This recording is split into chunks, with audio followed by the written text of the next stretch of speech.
ನಮಸ್ತೆ ಸ್ನೇಹಿತರೆ, welcome to my channel. Video ಶುರು ಮಾಡೋದಕ್ಕಿಂತ ಮುಂಚೆ ನನ್ನ ಚಾನಲ್ಗೆ ಯಾರಾದರೂ ಹೊಸಬರಾಗಿದ್ದರೆ ದಯವಿಟ್ಟು ಸಬ್ಸ್ಕ್ರೈಬ್ ಮಾಡಬೇಡಿ. ಯಾಕಪ್ಪ?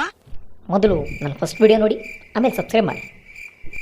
ನನಗೆ ಗೊತ್ತಿದೆ ಹೋದ ವೀಡಿಯೋಸ್ನಲ್ಲಿ ನಾನು ಅಂಥ ಒಳ್ಳೊಳ್ಳೆ ಇನ್ಫಾರ್ಮೇಷನ್ ಏನು ಕೊಡಲಿಲ್ಲ ಅಂತೇಳಿ. ಅದಕ್ಕೂ ಒಂದು ರೀಸನ್ ಇದೆ. ಏನಪ್ಪದು?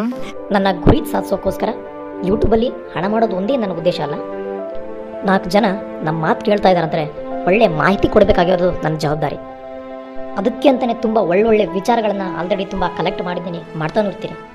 ಆದರೆ ಅದನ್ನೆಲ್ಲ ನಾನು ಈಗಲೇ ಅಪ್ಲೋಡ್ ಮಾಡಲ್ಲ. ಯಾಕಪ್ಪ? ನಿಮಗೆ ಗೊತ್ತು, ನನ್ನ ಚಾನಲ್ ಇನ್ನೂ ಕೂಡ ಬಿಗಿನಿಂಗ್ ಸ್ಟೇಜಲ್ಲಿದೆ. ಬಿಗಿನಿಂಗ್ ಸ್ಟೇಜಲ್ಲಿ ಇದ್ದವ್ರಿಗೆ ವ್ಯೂಸ್ ಅಷ್ಟೇನು ಜಾಸ್ತಿ ಬರಲ್ಲ, ಅದು ಕಾಮನ್. ನನ್ನ ಚಾನಲ್ಗೂ ಕೂಡ ಅಷ್ಟೇ.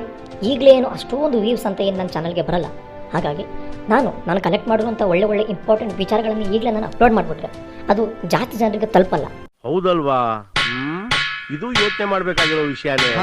ಬಿಗಿನಿಂಗ್ ಸ್ಟೇಜಲ್ಲಿರೋ ನನ್ನ ಚಾನಲ್ನ ಹೆಚ್ಚು ವ್ಯೂಸ್ ಮಾಡಬೇಕು ಅಂದ್ರೂ ನನಗೆ ಭಾಳ ಪ್ರೆಸರ್ ಆಗುತ್ತೆ. ಹಾಗಾಗಿ ತುಂಬ ಯೋಚನೆ ಮಾಡಿ ನನ್ನ ಚಾನಲ್ ಸ್ವಲ್ಪ ಪಾಪ್ಯುಲರ್ ಆಗೋವರೆಗೂ ಅಷ್ಟೊಂದು ಇಂಟ್ರೆಸ್ಟಿಂಗ್ ವಿಚಾರಗಳು ಅಲ್ಲದೆ ಹೋದ್ರು ಸಣ್ಣ ಪುಟ್ಟ ಇಂಟ್ರೆಸ್ಟಿಂಗ್ ವಿಚಾರಗಳನ್ನು ಮಾತ್ರ ನಾನು ಅಪ್ಲೋಡ್ ಮಾಡ್ತಾ ಇರ್ತೀನಿ.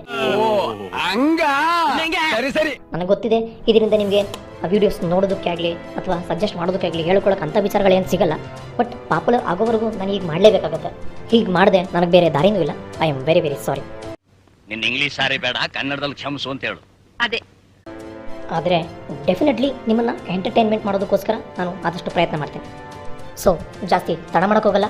ಈ ವಿಡಿಯೋ ನಿಮಗೆ ಇಂಟ್ರೆಸ್ಟಿಂಗ್ ಆಗಿಲ್ಲದೆ ಹೋದರೂ ಕೂಡ ಎಂಟರ್ಟೈನ್ಮೆಂಟ್ ಮಾತ್ರ ಸಿಗುತ್ತೆ. ಅದಕ್ಕೆ ನನ್ನ ವಿಡಿಯೋನ ಮಿಸ್ ಮಾಡದೆ ಕೊನೆವರೆಗೂ ನೋಡಿ.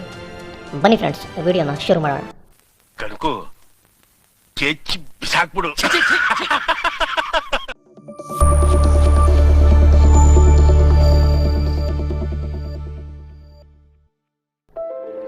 ಸಾವಿರದ 1847ರಲ್ಲಿ ಬಹಾಮಾಸ್ನ ಕ್ಯಾಪಿಟಲ್ ಸಿಟಿಯಾದ ನಾಜೋಲಿ ಇರೋ ಒಂದು ಬಿಲ್ಡಿಂಗ್ನ ಅಫಿಷಿಯಲ್ ಆಗಿ ಪಬ್ಲಿಕ್ ಲೈಬ್ರರಿ ಅಂತ ಅನೌನ್ಸ್ಮೆಂಟ್ ಮಾಡ್ತಾರೆ.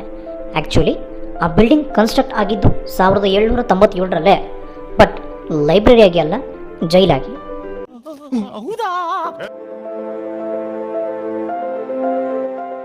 ಕಾಮನ್ ಆಗಿ ಯಾರಿಗಾದ್ರೂ ಇಟ್ಟಿರೋ ಹೆಸರನ್ನು ಅವರ ಮನೆಯವರು ಮತ್ತು ಅವ್ರ ಫ್ರೆಂಡ್ಸು ಶಾರ್ಟ್ ಫಾರ್ಮಲ್ಲಿ ಮಾಡ್ಕೊಂಡು ಕರೆಯೋದು ರೂಢಿಯಾಗಿಬಿಟ್ಟಿದೆ.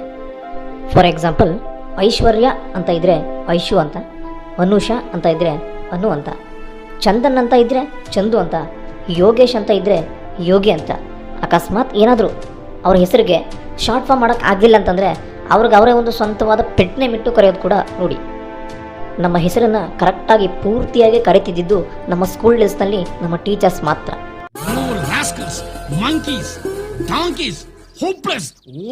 ನನಗೆ ಬೈಯಕ್ಕೆ ಮಾತುಗಳೇ ಬರ್ತಾ ಇಲ್ವೇ? ಬರೀ ಮನುಷ್ಯರಿಗೆ ಮಾತ್ರ ಅಲ್ಲ, ಎಷ್ಟೋ ಊರುಗಳನ್ನು ಕೂಡ ಶಾರ್ಟ್ ಫಾರ್ಮಲ್ಲಿ ಕೂಡ ಕರೀತಾರೆ. For example, Krishnaraja Sagara KRS ಅಂತ, ಬಿಳಿಗಿರಿ ರಂಗನ ಬೆಟ್ಟ BR ಹಿಲ್ಸ್ ಅಂತ, ಹೆಗ್ಗಡ ದೇವನ ಕೋಟೆ HD ಕೋಟೆ ಅಂತ ಕರೀತಾರೆ. ಆದರೆ ವಿಚಾರ ಈಗ ಅದಲ್ಲ. ನೀವೆಲ್ಲರೂ ಲಾಸ್ ಏಂಜಲ್ಸ್ ಅನ್ನೋ ಸಿಟಿ ನೇಮನ್ನು ಕೇಳಿರ್ಬೋದು.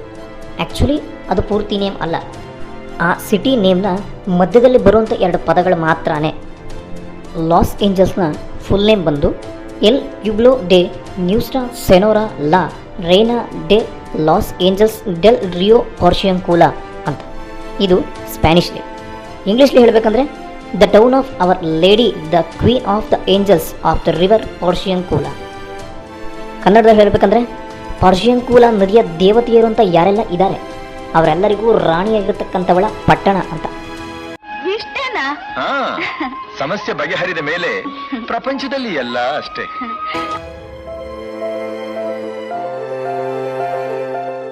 ಈ ಪ್ರಕೃತಿ ಸೃಷ್ಟಿ ಬಗ್ಗೆ ವರ್ಣನೆ ಮಾಡಬೇಕು, ಮಾತಾಡಬೇಕು ಅಂತಂದರೆ ಈಗ ಸೃಷ್ಟಿಯಾಗಿರೋ ಪದಗಳಂತೂ ಸಾಕಾಗಲ್ಲ. ಪ್ರಕೃತಿ ಅಂತ ಅದ್ಭುತವಾದ ಸೃಷ್ಟಿ, ಅದನ್ನು ನೋಡಿನೇ ಅನುಭವಿಸಬೇಕು. ಈ ಸೃಷ್ಟಿ ಇಷ್ಟು ಸುಂದರವಾಗಿ ಕಾಣೋದಕ್ಕೆ ತುಂಬ ವಿಚಾರ ಇದೆ. ಆದರೆ ಅದಕ್ಕೆ ಚಿಟ್ಟೆಗಳು ಕೂಡ ಒಂದು ಕಾರಣ. ಇಷ್ಟೆಲ್ಲ ಇದ್ದರೂ ಕೂಡ ನಮ್ಮ ಪ್ರಪಂಚದಲ್ಲಿ ಇಂಥ ಮುದ್ದಾದ ಚಿಟ್ಟೆಗಳನ್ನು ನೋಡಿದರೂ ಕೂಡ ಭಯ ಪಡುವಂಥ ಕಾಯಿಲೆ ಇದೆಯಂತೆ. ಆ ಕಾಯಿಲೆ ಹೆಸರು ಲೆಪಿಡೋಪ್ಟೆರೋಫೋಬಿಯಾ.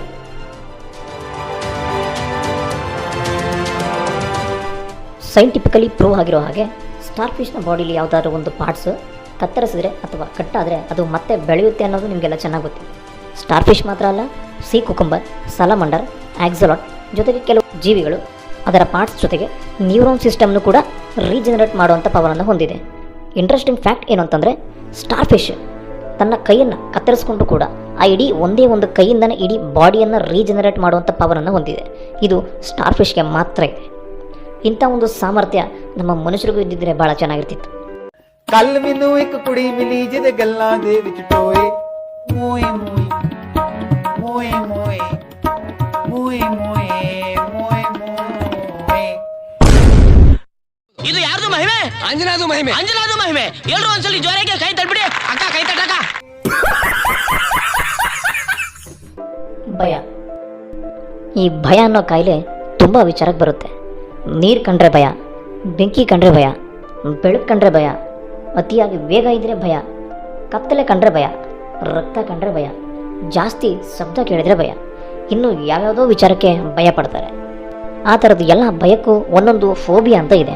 ಆದರೆ ದೊಡ್ಡದಾದ ಹೆಸರನ್ನು ಕೇಳಿದ್ರು ಕೂಡ ಕೆಲವರಿಗೆ ಭಯ ಪಡುವಂಥ ಫೋಬಿಯಾ ಇದೆಯಂತೆ. ಆ ಫೋಬಿಯಾದ ಹೆಸರು ಹಿಪ್ಪೋಪೊಟಮಾನ್ಸ್ಟರ್ಸ್ಕೋಪ್.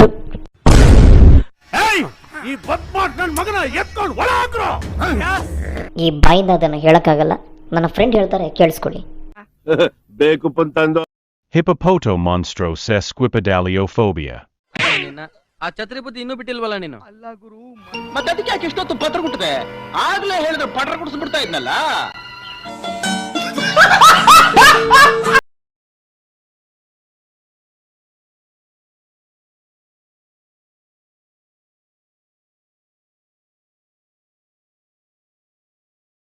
ಲೈಕ್ ಮಾಡಿ.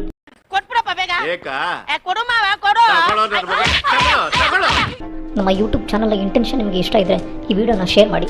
ಅದಕ್ಕಿಂತ ಮುಂಚೆ ನನ್ನ ಫಸ್ಟ್ ವಿಡಿಯೋ ನಿಮ್ಮ ಫ್ರೆಂಡ್ಸ್ಗೆಲ್ಲರಿಗೂ ಕೂಡ ಶೇರ್ ಮಾಡಿ. ನೋಡಿಲ್ಲ ಅಂತಂದರೆ ಆ ವಿಡಿಯೋನ ನೀವು ಮೊದಲು ನೋಡಿ. ಲೋ ಏನ್ಲ ಇವನು ಆಡಿದ್ದಾಡು ಕಿಸ್ಪಾಯ್ದಾಸ ಅಂತ ಅದನ್ನೇ ಹೇಳ್ತಾವನಲ್ಲ. ಒಂದು ಒಳ್ಳೆ ಕಂಟೆಂಟ್ನ ಜೊತೆಗೆ ನೆಕ್ಸ್ಟ್ ವಿಡಿಯೋದಲ್ಲಿ ಸಿಗ್ತೇನೆ. ಅಲ್ಲಿವರೆಗೆ ನಾನು ಕಣ್ಣೆದ್ರಿಗೆ ಶೂಟ್ ಮಾಡಿ ಸಾಯಿಸ್ಬಿಡ್ತೀನಿ. ಇರಿಟೇಷನ್ ಕಣ್ರಿ ಕಳ್ಸಿ ಆಚೆ.